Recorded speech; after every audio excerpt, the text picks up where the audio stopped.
Bonjour et bienvenue dans l'invité de l'économie. Je reçois Loïc Tanguy, fondateur de la société Les Grappes, qui vend du vin sur Internet. Bonjour Loïc Tanguy. Bonjour. Merci. Très belle année 2019 pour l'exportation des vins spiritueux français. 14 milliards d'euros de chiffre d'affaires à l'exportation, soit à peu près plus 6%.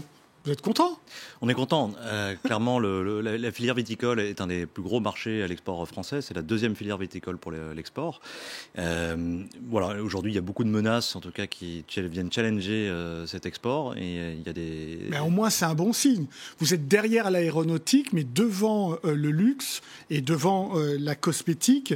Et vous avez réalisé une balance commerciale excédentaire de près de 13 milliards. C'est que vous rapportez beaucoup d'argent. Oui, la filière viticole en France, c'est 550 000 emplois directs ou indirects, donc c'est vraiment une filière majeure. Mais comme je le disais, il y a effectivement aujourd'hui des challenges sur le marché externe qui sont liés au contexte du Brexit, liés aux menaces de taxes douanières de Donald Trump. Donc c'est un marché qui est aujourd'hui challengé, avec des belles opportunités néanmoins à l'export. Alors on va reprendre les risques. D'abord, évidemment, les États-Unis, qui depuis quelques mois taxent les vins français à 25%. Ça vous a fait mal, ça vous l'avez senti que du coup l'ensemble des viticulteurs ont vendu beaucoup de vin en anticipant ces taxes? Tout à fait. Enfin, il y a un vrai contexte d'incertitude autour du marché américain. Donc il y a eu beaucoup de ventes jusqu'au mois d'octobre-novembre en attendant un peu les négociations qui nous dépassent, qui dépassent les vignerons. Mais aujourd'hui, les vignerons sont dans l'attente de savoir ce qui va se passer en 2020. Donc il y a effectivement des vraies problématiques aujourd'hui d'attente sur le marché américain. Vous demandez un fonds de solidarité là-dessus?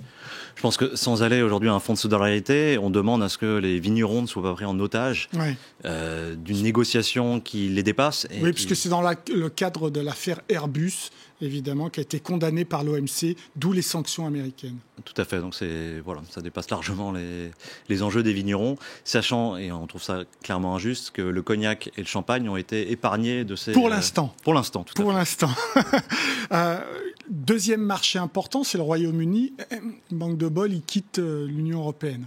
Alors, même combat pour les vignerons. Il y a eu pas mal de commandes qui ont été passées, on va dire, jusqu'à cet été pour créer des stocks en attendant d'y voir plus clair. Je pense qu'on n'est pas pour le coup le seul marché ou la seule filière impactée par les conséquences du Brexit, mais les conséquences sont lourdes également pour la filière. En tout cas, c'est de nouvelles incertitudes qui pèsent sur la filière viticole. Et troisième risque, votre troisième marché d'exportation, la Chine, avec des événements géopolitiques à Hong Kong qui a fait baisser clairement les ventes de vins et spiritueux là-bas, et maintenant le coronavirus. Alors clairement, on l'a ressenti au marché, au salon qui se tenait à Wine Paris récemment à Paris. Tous les visiteurs et tous les acheteurs chinois étaient absents. Et donc c'est des conséquences directes sur les domaines viticoles qui aujourd'hui ont pareil un nouveau marché qui est en attente. Donc ça fait 3 marchés majeurs qui sont complexes aujourd'hui et qui font que les vignerons sont clairement inquiets de la situation économique sur la partie export. Donc il y a des menaces fortes à l'export et des menaces fortes également en interne. Voilà. Et tout ça avec un contexte où on produit moins de vin. On produit moins de vin. Ça, c'est une des premières menaces, on va dire, internes, du fait des aléas climatiques, notamment. Il y a, par exemple, cette année, 14% de production en moins, donc ce qui est majeur. Et il y a des aléas climatiques aujourd'hui qui sont de plus en plus fréquents, liés de manière globale au réchauffement climatique et dont les vignerons sont fortement impactés. Alors, qu'est-ce qu'il faut faire par rapport à ça? Vous qui critiquez l'absence d'une vraie gouvernance de la filière vin en France.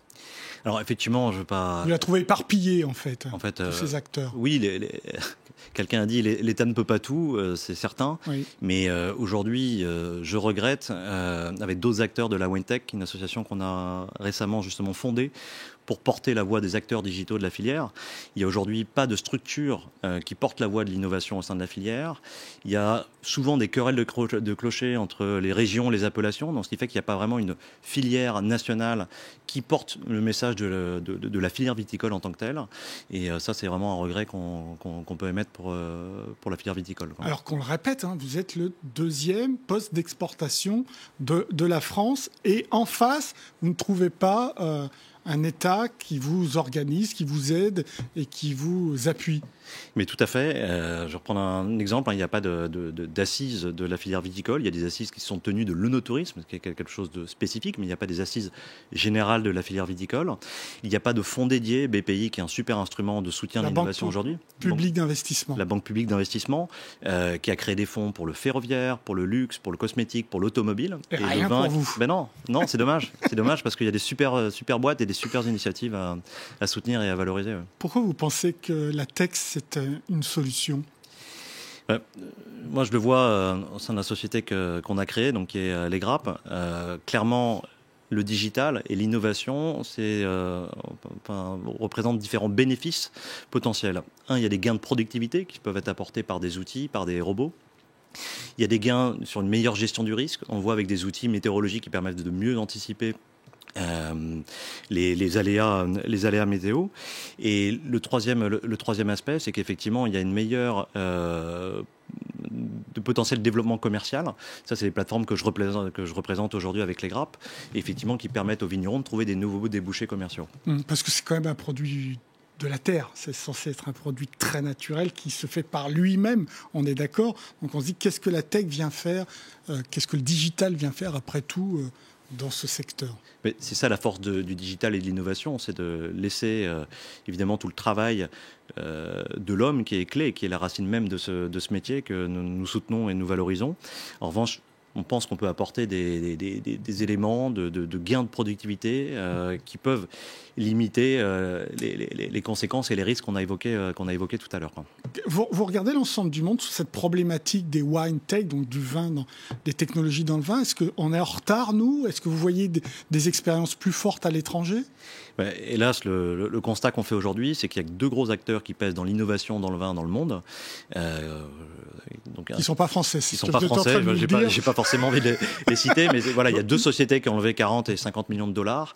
Je pense que c'est peut-être... Qui sont quoi, américaines, chinois? Américains et danois. Ouais. Et c'est plus que l'ensemble des fonds qui ont été levés par toute la filière wine-tech française. Voilà. Donc il y a des moyens qui leur sont alloués et qui leur permettent de se développer bien au-delà de leur pays.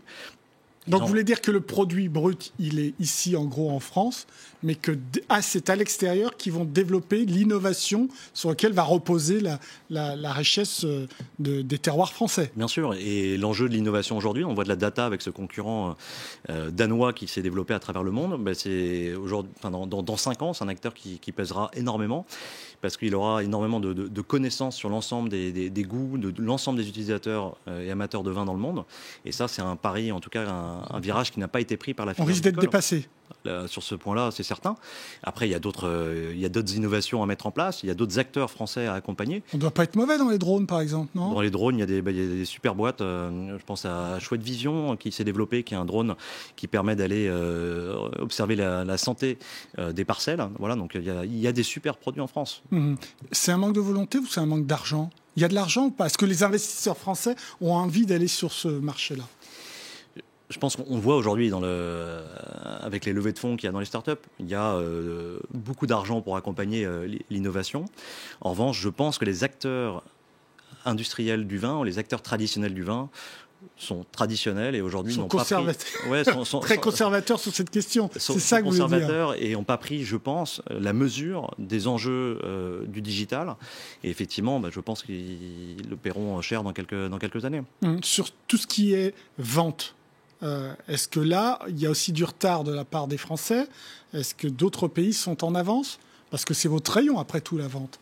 Oui, sur Internet. Alors, ce qui est spécifique dans le vin, c'est que je dirais chaque pays a son propre rapport avec ses vignerons. En France, il y a 30 000 vignerons récoltants. Il y a d'autres pays, en Espagne, il y en a 7 000. Donc, chaque pays a ses spécificités. Ce qui est sûr, c'est qu'en France, il y a de nombreux acteurs qui émergent sur ce marché-là. Nous, chez Les Grappes, notre métier, c'est d'accompagner 1000 vignerons récoltants dans leur distribution, tant auprès des particuliers que les professionnels. Et vous voyez de la concurrence étrangère arriver aussi sur ce segment de marché ou pas? Il y a un concurrent fort, effectivement, qui a la data au travers des avis des consommateurs, qui est effectivement un concurrent important. Aujourd'hui, sur le marché français, on a la chance de bien se développer. Ce concurrent vient d'où? Californie? Il y a un concurrent américain, toujours, et un concurrent danois. Et lui, il arrive à avoir des liens proches de ses producteurs de vin? Et en fait, ce qu'il a, c'est que lui, il n'a pas accès directement aux producteurs comme on l'a nous. Donc c'est un avantage que vous avez. Mais c'est évidemment un avantage qu'on a, parce que nous aujourd'hui on est en relation permanente avec nos 1000 vignerons. Lui, ce qu'il a, c'est la data côté consommateur. Il a les données. Il a les données côté consommateur. Nous, on est en amont de la filière, c'est-à-dire qu'on accompagne les vignerons dans leur distribution auprès de deux grands types de clientèle, les particuliers au travers de lesgras.com et les professionnels au travers de lesgras pro. Bon, alors comment on s'en sort de cette situation où on n'est pas en meilleure position en France ? Je pense qu'il y a un enjeu de structuration de filière. Mais ça passe par quoi cet enjeu ? Ça passe par la création, en tout cas ce qu'on vient de mettre en place, une structure qui s'appelle la WineTech, qui regroupe 35 acteurs du numérique et du digital de la filière. Ça passe, je pense, par une meilleure coordination des régions et des appellations et de sortir un peu de ces querelles de clochers qu'il peut y avoir trop souvent. Ça passe, et ça c'est quelque chose d'extrêmement positif, par la mise en place d'un gros salon français, comme on a pu y avoir récemment à Paris au travers du salon Wine Paris, qui était un événement majeur de la filière française.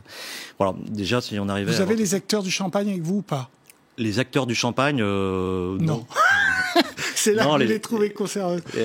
Les acteurs, il y a des grosses maisons en Champagne, effectivement, qui aujourd'hui sont très bien établies sur des réseaux de distribution traditionnels.